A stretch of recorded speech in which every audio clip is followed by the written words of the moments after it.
नमस्ते, मैं आपकी हिंदी प्रवक्ता नमिता। आज मैं यहाँ पर एक नए विषय के साथ आपके सामने उपस्थित हूँ। आज मैं एक कहानी चीफ की दावत के बारे में समरी यहाँ पर यानी कि सारांश यहाँ पर आपको बताऊँगी। चीफ की दावत भीष्म साहनी की एक प्रसिद्ध कहानी है। भीष्म साहनी ने वैचारिक दृष्टि को कहानी का माध्यम बनाया है।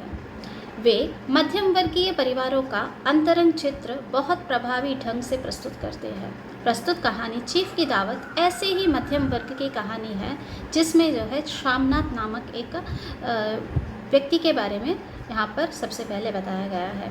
तो इस कहानी के माध्यम से लेखक ने यानी कि कहानीकार ने यहाँ पर कहानी में बुजुर्गों की समस्याएं, समाज का दिखावापन और लोग किस तरह से व्यवहार करते हैं, यानी कि समाज में रहते रहते लोग जो है दूसरों के सामने दिखावा करने के लिए मैं ही बहुत बड़ा हूँ, मैं अमीर हूँ, मेरे पास बहुत सारी चीज़ें हैं, बहुत कुछ कमाया है मैंने, इस तरीके का दिखावा दिखाते रहते हैं। तो इस विषय के बारे में यहाँ पर बताने की कोशिश की गई है और उसके साथ साथ एक तरह से और उसके साथ साथ बुज़ुर्गों को सम्मान देना और उनके बारे में अच्छी तरीके से उनकी देखभाल करना, इसके बारे में भी यहाँ पर बताने की कोशिश की गई है।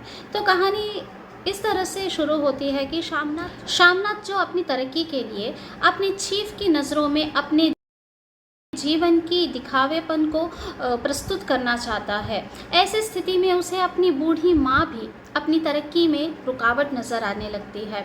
अपने पदोन्नति की लालच में चीफ को अपने घर दावत पर बुलाता है। चीफ के खिदमत के लिए वह अपने घर को बेहद अच्छी तरीके से सजाता है। जो भी पुरानी चीज़ें हैं उन सभी को निकाल कर नई चीज़ें रखता है और जो कुछ भी अनवांटेड चीज़ जो चाहिए ही नहीं, यानी कि वहाँ पर उसकी ज़रूरत ही नहीं है, ऐसे चीज़ों को पलंग के नीचे, मेज़ के नीचे, ऐसे स्थानों पर उसे छिपा कर रखता है और बहुत ही सुंदर तरीके से घर को वहाँ पर सजाता है।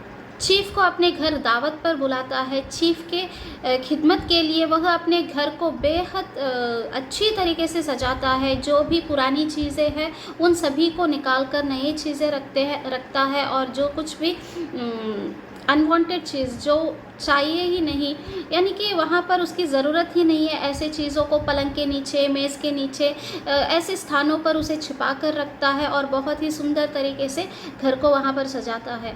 तभी उसे माँ के बारे में भी वहाँ पर ख्याल आता है।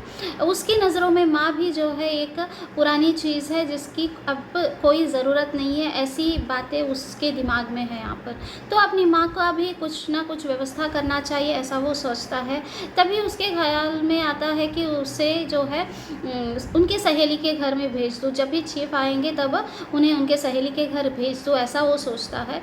लेकिन तभी उसे जिस तरह से माँ बूढ़ी हो गई है उसी तरीके से माँ की सहेली भी यहाँ पर बूढ़ी है, तो ये उसको भी उतना पसंद नहीं करता था। तो उसके घर में जाएंगे तो फिर उनका आना जाना यहाँ पर शुरू होगा कहकर वो एक तरह से उसे परेशान करता है। फाइनली वो डिसाइड करता है कि माँ को घर में ही बिठाऊंगा और स्पष्ट हिदायत तो माँ को दिया जाता है कि जब तक साहब लोग घर से चले नहीं जाते तब तक जो है माँ जिस जगह पर बैठने के लिए कहेंगे वहीं पर बैठेंगे, जिस कुर्सी पर बैठने के लिए कहेंगे वहीं पर बैठना है और किस सलीके में, किस सिस्टम में बैठना है उसे भी बताया जाता है और किस तरीके के कपड़े को पहनना है उन्हें बताया जाता है। ये सभी बातों को वहाँ पर बताकर उन्हें ठीक तरीके से ट्रेन कर वहाँ पर एक कुर्सी पर उन्हें बिठाया जाता है।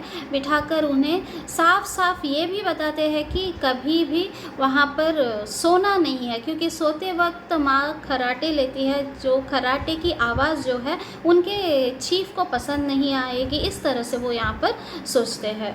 अपने पुत्र का आदेश मान उसकी माँ कुर्सी पर पाँव नीचे किए बैठती है, परंतु कुछ देर बाद उसे नींद आ जाती है। उसे बहुत देर तक इनका जो है वहाँ पर डिनर चलता रहता है। ये जो है दावत में चीफ आते हैं, चीफ की पत्नी आती है और वहाँ पर दावत बहुत देर तक चलता रहता है। तभी यहाँ पर माँ को इंतज़ार कर वहीं पर नींद आ जाती है तथा वो धीरे धीरे खर्राटे स्टार्ट होता है और थोड़ी देर के बाद वो खर्राटा जो है ज़ोर ज़ोर से होता है तथा पाँव भी जो है कुर्सी पर समेट कर उसे ऊपर रख लेती है। तो इस तरह से माँ वहीं पर निद्रावस्था में अपने सिर को भी उसका सिर भी यहाँ पर हिलना स्टार्ट करता है। इस तरह से हो जाता है। उसी समय ड्रिंक लेने के पश्चात बैठक खाने में प्रवेश के लिए शामनाथ और उसके चीफ भी आते हैं। शामनाथ अपनी माँ को इस स्थिति में देखकर जो है बहुत ही गुस्सा करता है। उसे इतना गुस्सा आता है कि माँ को उठाकर एक कहीं पर फेंक दो, ऐसा वो फील करता है। एक बेटा होकर अपने माँ के बारे में इस तरीके की भावनाएं उसके दिमाग में आता है, परंतु वक्त और नज़ाकत को देखते हुए वह खामोश ही रहता है। तभी चीफ की नज़र भी माँ के तरफ चली जाती है। माँ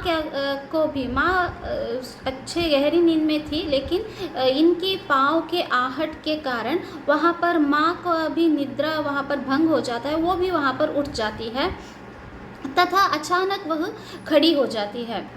मिस्टर शामनाथ अपनी माँ को वहाँ पर इंट्रोड्यूस कराते हैं, अपना परिचय अपनी चीफ को माँ का परिचय दिलाते हैं और तभी चीफ भी जो है बहुत ही सुंदर तरीके से माँ से उनका हालचाल पूछते हैं, हाथ आगे बढ़ाते हैं और उनसे अंग्रेज़ी में बात करते हैं। यहाँ पर आप कैसे हो, इस तरह से उनकी हालचाल पूछते हैं। लेकिन माँ जो है बहुत ही डर जाती है, क्योंकि उन्हें इस तरीके के लोगों से मिलकर आदत नहीं होती है। तो माँ एक तो बेटे के बारे में सोचते हुए डरती है, क्योंकि जिस तरह से उसने उसे बैठने के लिए कहा था उस तरीके से वो बैठी नहीं थी और उसे नींद भी वहाँ पर आ गई थी और खर्राटे भी ले रही थी। तो इस तरह से बेटे के बारे में सोच कर वो जो है मन ही मन डर रही थी, क्योंकि बेटे ने कहा था ऑलरेडी कि तरक्की के लिए माँ को इसी तरीके से बैठना पड़ेगा, नहीं तो उसके जो चीफ है गुस्सा हो जाएंगे और उसकी तरक्की में बाधा बन जाएगी। इस तरह से कहा था उसने। तो इसीलिए माँ बहुत डर जाती है कि मेरी वजह से मेरे बेटे को कुछ तकलीफ़ ना हो कहकर वो मन ही मन भगवान से प्रार्थना भी कर रही होती है। जब चीफ उनसे अंग्रेज़ी में उनके हालचाल पूछते हैं तो माँ जो है जवाब नहीं देती, परंतु उनका बेटा शामनाथ हर एक बात को माँ को यहाँ पर ट्रांसलेट कर बताता है और चीफ द्वारा पूछे गए प्रश्न का जवाब देने को कहता है। फिर ये बात भी चीफ यहाँ पर बताते हैं कि चीफ को जो है ग्रामीण लोग बहुत पसंद है और ग्रामीण लोगों के द्वारा सुनाए जाने वाले जो लोकगीत होते हैं वो चीफ को बहुत ही पसंद है। तब यहाँ पर इतने बड़ी एक तरह से टेंशन माँ को हो जाती है, क्योंकि माँ से ये यहाँ पर गाना गाने के लिए बताते हैं, क्योंकि लोकगीत बहुत पसंद होने के कारण लोकगीत को सुनाने की इच्छा यहाँ पर जाहिर करते हैं।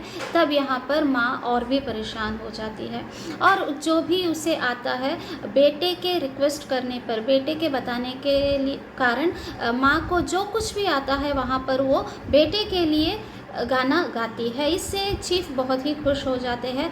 तभी वहाँ पर और भी ज़्यादा ग्रामीण विषयों के बारे में बातचीत होती है। तब वहाँ पर फुलकारी के विषय में पता चलता है। चीफ को फुलकारी भी बहुत पसंद है और चीफ की पत्नी को तो ये फुलकारी बहुत ही पसंद होता है। तो फुलकारी की मांग वहाँ पर की जाती है।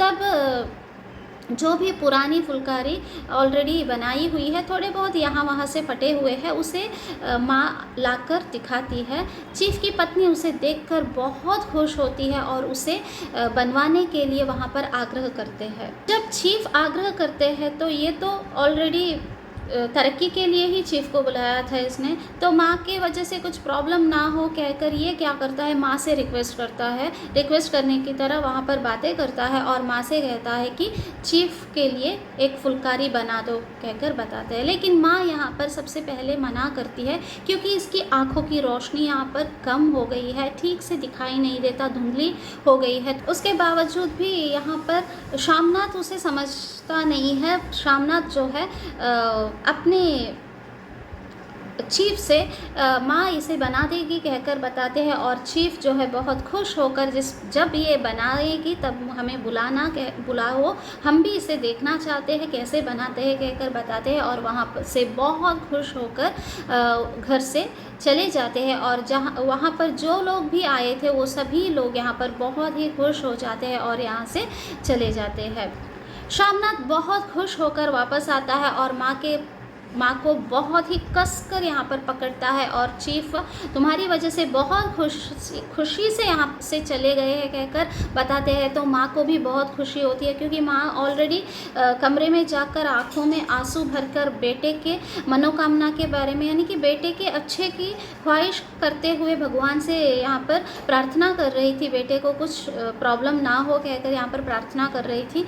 तो इस वजह से माँ भी बहुत खुश होती है। माँ यहाँ पर हरिद्वार की बातें करती है, जहाँ शेष बची ज़िंदगी वहाँ पर सुकून से मैं गुजारना चाहती हूँ कहकर यहाँ पर बताती है। परंतु शामनाथ उनकी इस बात से बहुत गुस्सा होता है और कहता है कि तुम मुझे समाज में बेइज्जत करना चाहती हो, इसीलिए हरिद्वार की मांग कर रही हो ताकि लोग कह सके कि बेटा जो है माँ को अच्छे से नहीं देख रहा है कहकर तुम मुझे सभी के सामने बेइज्जत करना चाहती हो कहकर बताता है। और तुम वहाँ पर जाओगी तो सांप के लिए फुलकारी कौन बनाएगा, ये बात भी वहाँ पर आती है। और अगर सांप को फुलकारी मिलती है तो संभव है उनकी यानी संभव है कि मेरी यहाँ पर तरक्की हो जाए, मैं अच्छे पोस्ट पर चला जाऊँ। अगर तुम उस तरीके से नहीं कर यहाँ वहाँ जाने की बात करोगी तो लोग क्या कहेंगे कहकर यहाँ पर डांटना स्टार्ट करता है।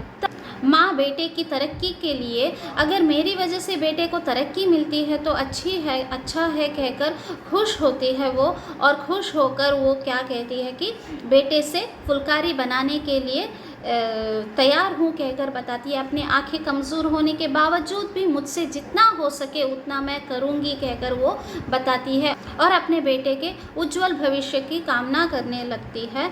और इतना कहने के बाद जो है शामनाथ खुश होकर अपने कमरे में चला जाता है, अच्छे से खुशी से तन्मय होकर वो अपने कमरे में चला जाता है। जब वो अपने कमरे में चला जाता है तब यहाँ पर बेटे की उज्जवल भविष्य की कामना करते हुए ये यहाँ पर प्रार्थना करते हुए बैठ जाती है। कहानी इसी बिंदु पर आकर समाप्त हो जाती है। निष्कर्ष के तौर पर हम ये कह सकते हैं कि प्रस्तुत कहानी में नगरों और महानगरों में स्पेशली जो है मध्यम वर्गीय परिवार में जिस तरीके की समस्याएं यहाँ पर उमड़ती है, यानी कि अपने तरक्की के लिए लोग जो है कुछ भी दिखावा करने के लिए तैयार रहते हैं, किसी को भी इस्तेमाल करने के लिए तैयार रहते हैं। वो खुद अपनी माँ ही क्यों ना हो, अपने सगे संबंधी क्यों ना हो, उनका इस्तेमाल करने के लिए यहाँ पर तैयार रहते हैं। उस बात को यहाँ पर हम नोटिस कर सकते हैं।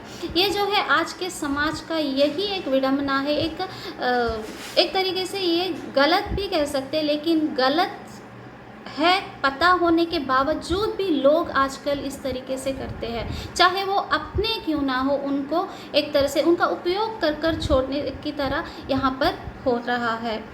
ऐसे यथार्थ चित्रण यहाँ पर दिखाया गया है।